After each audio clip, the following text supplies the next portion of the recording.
there we are. Gotcha.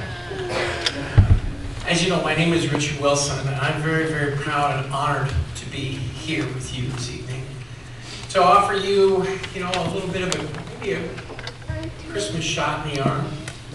I hope that wasn't me. That wasn't me. I remember a few years ago, I came right down there, my phone started about 2 minutes away. Forget it. But it is wonderful for you to be here. I'm glad that the weather is cooperating with us, and we have nearly 170 people here this evening. So that in itself is a glorious, glorious gift. This evening we're going to be doing the entire Alfred Burt Carol collection, and we have a young lady here that's going to tell us a little bit about it, and then we'll have a couple of solos here and there. You know how things work. So give us just a moment and we'll get started.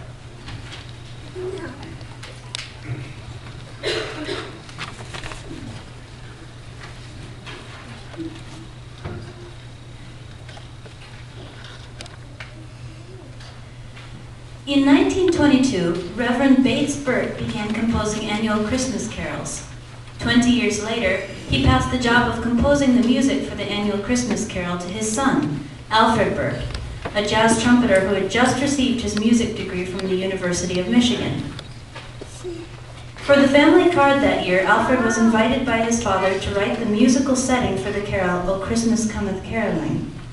Alfred's future wife was there that eventful day in November when Alfred's father reminded Alfred of the deadline for the printing of the card. Alfred had not yet set the lyrics to music. He asked his girlfriend if she minded waiting, then went to the family Steinway and in 15 minutes wrote the music that began a father-son theme.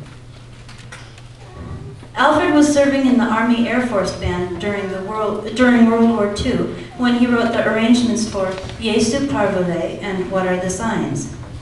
These carols reflected the Burt family's belief that Christianity, not war, was the solution to the world's problems. In 1948, Alfred Burt died of a heart attack. Alfred's father died of a heart attack. Suddenly, the lyricist was gone. This is why the 1948 carol used the Old English rune, Christ in the stranger's guise, as the lyric. In 1949, Alfred and his father decided to ask their church organist, Willa Hudson, to put their ideas into poetry for the family card. Mrs. Burt was pregnant at the time. When Willa asked about the text for the new carol, Mrs. Burt replied, a lullaby. The lines of Carol of the Mother captured the feelings of motherhood. In 1953, the family discovered that Alfred had 6 months to a year to live. Friends in the music business, hearing of the prognosis, alerted the president of Columbia Records of the urgency of Alfred's condition. James Conklin wanted to record the carols. This urgency gave Alfred a goal those last few months. Willa Hudson was asked to write 4 new verses for the recording. Willa said that all she needed was Alfred's request, and the words flowed so fast she could hardly write them down. We'll dress the house, O hearken ye, caroling, caroling, and the star carol, awaited music. Alfred finished the last of the carols, the star carol, on the evening of February 5th, 1954. He died in an ambulance on the way to the hospital the next afternoon. Ironically, the signed contract from Columbia Records arrived by special messenger just an hour after his death. His mortal life had ended, but his musical life would begin. He was 33 years old when he died.